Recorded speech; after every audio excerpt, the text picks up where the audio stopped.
할렐루야. 3월 24일 매일 성경 매일 기도 시간을 시작하도록 하겠습니다. 먼저 기도하시겠습니다. 고마우신 아버지 하나님 감사합니다.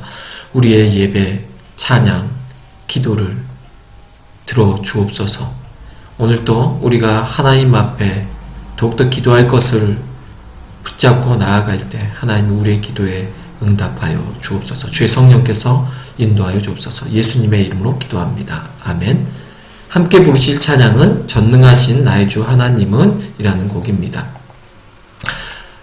우리가 찬양의 가사를 생각하시면서 전능하신 하나님은 능치 못하심이 없습니다. 그리고 주의 말씀을 의지하는 곳에서 주님께서는 능치 못하심이 없으실 줄로 믿습니다. 가사 생각하시면서 함께 찬양하겠습니다.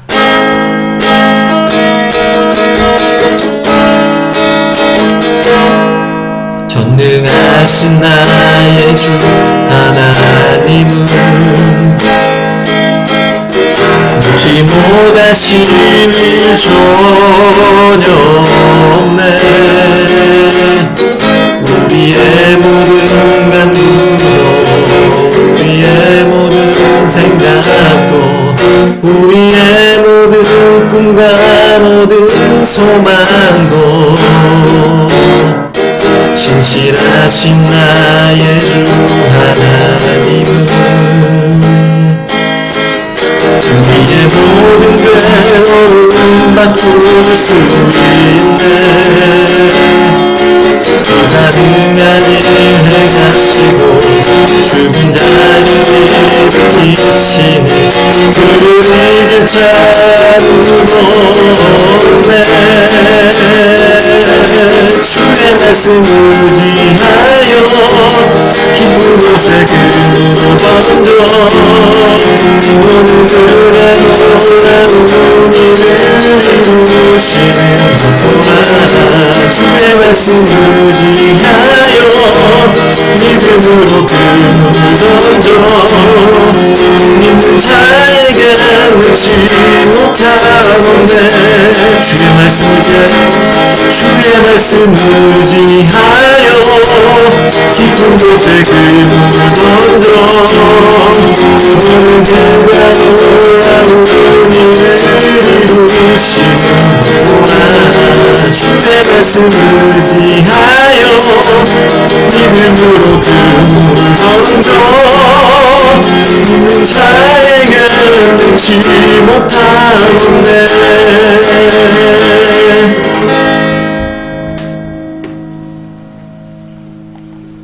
오늘 함께 보실 말씀은 마가복음 10장 1절로부터 16절까지 말씀입니다. 바로 말씀을 전하도록 하겠습니다.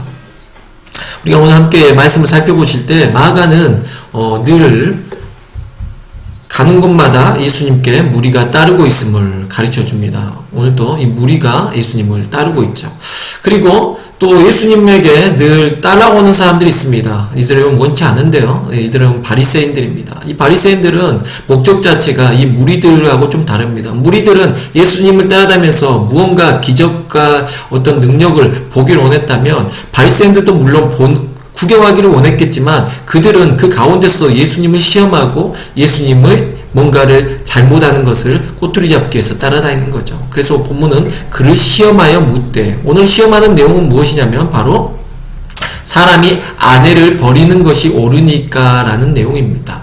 사람이 아내를 버리는 것, 당시에 시대 상황에서 여자들을 상당히 무시하는 경향이 있었습니다. 그래서 예수님께서 오늘 우리가 본문에서 이제 이 이후에 나오는 내용에서 우리가 알아야 될 것은 예수님께서 지금 이제 4절로부터 8절 그리고 그 13절 이전까지 내용이 우리가 생각할 때는 예수님께서 결혼과 이혼에 대해서 그거에 대해서 내용에 대해서 말하고 있는 줄로 생각하지만 그 부분보다 사회 속에서 예수님께서는 지금 그보다 더 심각한 문제가 있었는데 바로 여자들을 아무래도 하대하고 되게 시대적인 상황에서 여자들을 되게 깔보고 무시받고 그런 상황이었습니다. 그래서 그렇기 때문에 여자들을 버리는 문제가 많이 발생했습니다. 그래서 그들이 여자들에게 무조건 이혼 증서를 써주고 버리기를 허락하였다라는 내용을 말하면서 그걸 합리화시키려는, 그러면서 예수님 한번 떠보려는 거죠. 그런데 예수님께서 말씀을 이제 가르치고자 하는 것은 그렇지 않다는 겁니다. 그러면서 6절부터 8절까지 내용에서 창조 때로부터 사람을 남자와 여자로 창조하시고, 그리고 그 부모를 떠나서 그 둘이 한 몸이 되라고 하나님이 가르치신 거다라고 이 부분에 대해서 말씀을 하고 계십니다. 그러면서 9절부터 11절 보면요, 하나님이 짝지어 주신 것을 사람이 나누지 못한다. 집에서 제자들이 다시 이 일에 대해서 이제 묻게 되는 겁니다. 그랬더니 예수님께서 그 아내를 버리고 다른 데 장가드는 자는 본처에게 간음을 행하며, 11절과 12절 내용에서도요, 또 아내가 남편을 버리고 다른 데로 시집가면 간음을 행한 것이다. 갑자기 간음의 문제를 거론하시면서 문제를 확대 해석해버립니다. 물론 이제 아내가 남편을 버리고 다른 데로 시집가는 내용보다요, 그렇게도 있었겠지만 거의 대부분 남편들이 아내를 버리는 일이 많았습니다. 사회적으로요. 그렇기 때문에 예수님께서는 사회적으로 여자들이 아무래도 법적으로 좀 보호를 받지 못했죠. 그러다 보니까 예수님께서는 아내를 버리지 말라는 내용을 말씀하시기 위해서 이 간음적인 문제까지도 거론하고 있는 것입니다. 그러면서 물론 드물겠지만 아내들도 남편을 버리고 다른 데로 시집가는 경우도 있었기 때문에 그 부분을 간음이라는 죄를 이제 말씀하심으로 인해서 이만큼 심각하다, 주의해야 되는 것을 말씀하고자 하는 것입니다. 그런데 중요한 것은 이혼과 이런 부분을 말씀하시기 이전에 하나님께서, 지금 예수님께서는 사회적으로 천대받던 취약계층을 지켜주려는 그 목적이 크셨다는 거죠. 그 내용은 13절로부터 16절까지 내용을 보면 알 수가 있습니다. 갑자기 12절까지는 지금 남편과 아내, 이 결혼에 관련된 문제를 말씀하신 것 같은데 13절은 갑자기 사람들이 예수님께 만져주심을 바라고 어린아이들을 데려오는 내용이 갑자기 나오게 됩니다. 마가는 왜 갑자기 지금 남편과 아내 그 이야기 뒤에 갑자기 어린아이의 문제를 놔줬냐는 겁니다. 지금 보면은 여자들도 사회적으로 상당히 대우를 받지 못했지만 아이들도 마찬가지였습니다. 천대받던 사람들은 구원이 항상 생각했던 바리새인들은 장년들, 남성들 위주의 어떤 항상 본인들이 우위가 있다라고 생각을 한 것이 있습니다. 그렇기 때문에 병자들, 그리고 이방인들, 나그네들, 그리고 여자들, 아이들이 사회적으로 천대받던 시기였다는 거죠. 그렇기 때문에 지금 이 부모된 심정이 어떤 마음인지 13절에서 보여지는데요. 13절에 사람들이 예수께 만져주심을 바라고 나오는데 보통 주로 대속죄일 때 전통 중에서 무슨 전통이 있었냐면 부모가 아이들을 장로들에게 데리고 가서 그 장로들에게 축복을 받게 했다는 것입니다. 그래서 안수를 받게 함으로 인해서 자녀들이 축복받기를 바랬다는 겁니다. 지금이나 뭐 옛날이나 부모의 마음이 다 똑같은 것 같습니다. 내 자녀가 축복받기를 바라는 거죠. 그래서 14절에 보니까 예수께서 보시고 노하시어 이르시되 어린아이들이 내게 오는 것을 용납하고 금하지 말라. 예, 금하지 말라. 지금 앞에 부분에서 여자들을 버리는 것에 대해서 말했고요. 또 여기서 지금 아이들이 오는 걸 금하는 것과 같이 어떤 지금 이어지는 부분이 있습니다. 하나님의 나라가 누구의 것이냐? 바로 여기서 예수님이 또 뭘 말하시냐면 이 하나님의 나라를 말씀하십니다. 그러면서 예수님 말씀하실 때 내가 진실로 너희에게 이르노니 누구든지 하나님의 나라, 또 여기서 하나님의 나라가 또 나오고 있죠. 하나님의 나라를 이 어린아이와 같이 받아들이지 아니하면 이 어린아이와 같이 받아들이지 않는 자는 결단코 그곳에 들어가지 못하리라 하시고 그 어린아이들을 뭐 하시고요? 안고 그 위에 안수하시고 축복하시니라 라고 내용이 나오고 있습니다. 예수님께서는 지금 말씀하신 건 뭐냐면요. 이렇게 사회적으로 천대받던 지금 어렵던 이 사람들이 바로 예수님께서 하나님의 나라가 가깝다라는 겁니다. 예수님께서 말씀하시는 것은 천국은 너희가 생각하는 것처럼 너희가 정죄하고 율법적으로 정죄하는 사람들, 이런 사람들이 못 가고 하나님의 나라가 그들이 못 가는 나라가 아니라 오히려 그들에게 하나님의 나라가 가깝다라는 거죠. 그래서 그들을 예수님께서 그러니까 어떻게 보면 인권적으로 사람들이 보호받지 못한 그 시기에 예수님께서는 상당히 어떤 민주적이고 상당히 그것보다 더 앞서는, 그리고 그 사회의 취약계층들을 끌어안고 보호하는 그런 생각을 늘 갖고 지금 가르치고 계시다는 겁니다. 상당히 되게 혁신적인 부분이 있고 되게 놀라운 부분인 거죠. 그 당시 상황 속에서는. 그러니까 제자들이 놀라고 제자들이 예수님 앞에 그거에 대해서 물어볼 수밖에 없는 것입니다. 그래서 오늘 우리가 알아야 될 것, 우리가 기도해야 될 내용은 뭐냐면, 지금 우리가 이 시대에 가장 어렵고 힘든 사람들이 누군지를 돌아봐야 한다는 것입니다.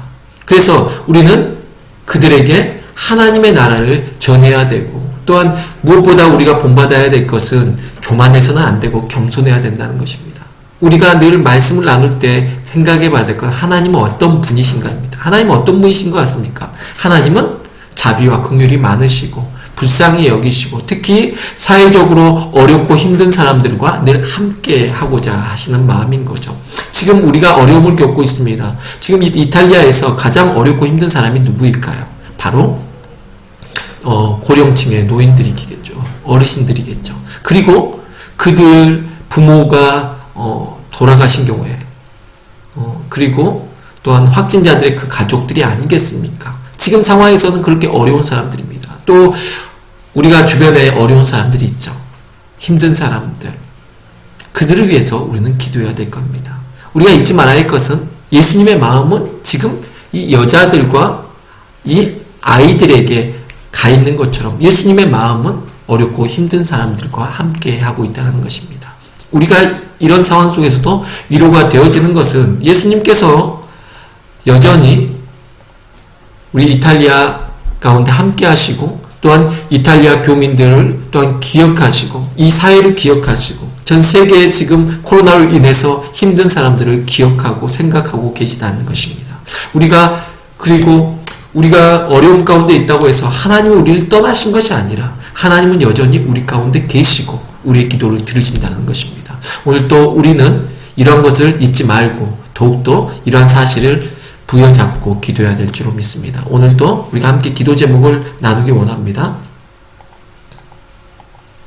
네.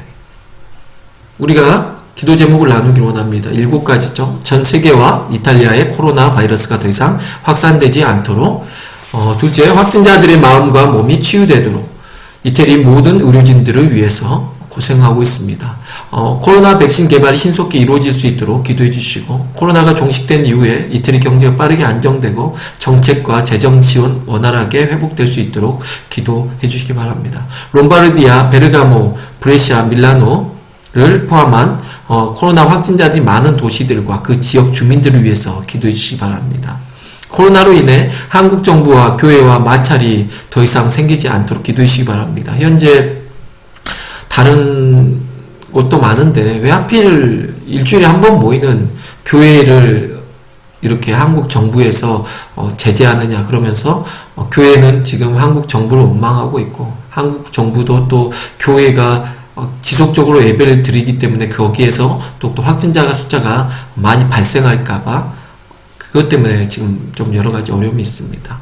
어찌됐든 주의는 해야 되겠지만 지나친 정부의 어떤 규제 가운데서 교회가 또 어려움을 겪는 것도 사실이긴 합니다. 어찌됐든 이런 계기가 또 어려움 때문에 한국 교회가 어려움을 겪지 않도록 기도해 주시기 바랍니다. 이방 땅에서 살아가는 우리 생활고를 하시고 한인들의 경제가 회복되도록 이렇게 기도해 주시기 바랍니다. 우리 이 시간 다 같이 기도하시겠습니다. 기도합니다. 하나님 아버지, 이탈리아를 긍휼히 여겨주셔서 코로나 바이러스가 더 이상 확산되지 않도록 이탈리아 땅을 이루하여 주시옵소서. 하나님, 전 세계에 퍼져 있습니다. 전 세계를 긍휼히 여겨주옵소서. 전 세계 나라 곳곳에 아버지 하나님, 사망자들, 가족들, 확진자들, 가족들, 아버지 하나님, 또한 아파서 병상에 있는 자들 위로하여 주시고 인도하여 주옵소서. 코로나 바이러스로 인해 어려움을 겪는 확진자들이 신속하게 의료 조치를 받아 빠르게 치유되게 하여 주시고 감염의 위험 속에서도 일선에서 수고하는 이태리 모든 의료진들에게 하나님 힘과 능력을 더하여 주셔서 잘 감당할 수 있도록 도와주시옵소서. 하나님, 얼마나 힘들겠습니까? 그들도 사람인데 얼마나 두렵겠습니까? 그들을 붙들어 주옵소서. 코로나 바이러스 감염증에 대한 치료 연구와 백신 개발이 신속히 이루어지게 도와주옵소서. 하나님, 백신만 나와도 아버지 하나님 이 위기에서 벗어날 수 있을 것 같습니다. 주여 도와주옵소서. 하나님, 사회적으로 팽배해져 있는 불안감과 염려 가운데 경제활동이 위축되고 어려움을 겪는 사람들이 늘어나고 있습니다. 꼭 필요한 정책과 재정의 지원이 마련되게 하시고 그리스도인들이 먼저 도움의 손길을 내밀 수 있는 사람들이 되게 인도하여 주옵소서.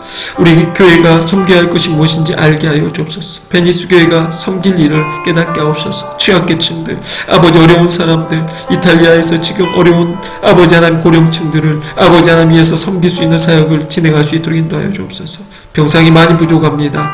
입원을 기다리다가 숨지는 사람들이 많이 발생하고 있습니다. 아버지 하나님, 가능성 있는 사람들만 치료하고 있습니다. 하나님께서 빨리 아버지 하나님 병상이 확보되고 또한 기계들도 더 확보되고 여러가지 의료시설들이 아버지 하나님의 부족한 부분들이 채워질 수 있도록 인도하여 주십시오. 부족한 의료진들도 채워주시옵소서. 특히 피곤하지 않도록 의료진들을 붙들어 주셔서 그들이 아버지 하나님 지치지 않아야 됩니다. 아버지 하나님, 벌써 너무나 오랜 시간이 흘렀습니다. 그들 얼마나 지쳐 있겠습니까? 그들을 붙들어 주옵소서. 롬바르디아주와 베르가모, 브레시아, 밀라노 외에 아버지 하나님 여러 지역들을 기억하여 주옵소서. 아버지 하나님, 그곳에서 확진자와 사망자가 더 이상 증가하지 않기를 원합니다. 그리고 남부 쪽까지 퍼져 있는 아버지 하나님의 또 확진자와 아버지 하나님 코로나 바이러스를 또 퍼지고 있는 아버지 슈퍼 전파자들을 아버지 더 이상 퍼지지 않도록 붙드시고 하나님이여 이탈리아 땅을 긍휼히 여겨 주옵소서.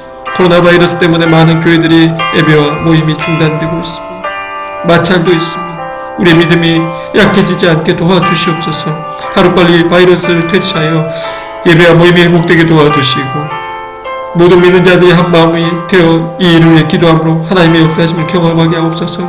교회들만 아버지의 정부에 저격당한다는 그런 생각을 갖지 않도록 주여 인도하여 주옵시고 주여 주장하여 주옵소서. 하나님, 또한 이방 땅에서 살아가는 우리의 생활 고려하시고 하루빨리 경제가 회복되도록 도와주옵소서. 어렵게 이태리에서 정착해가고 있는 한인들의 생존이 더 이상 위협받지 않도록 인도하여 주시옵소서. 우리의 삶을 주장하여 주옵소서. 감사합니다. 예수님의 이름으로 기도합니다.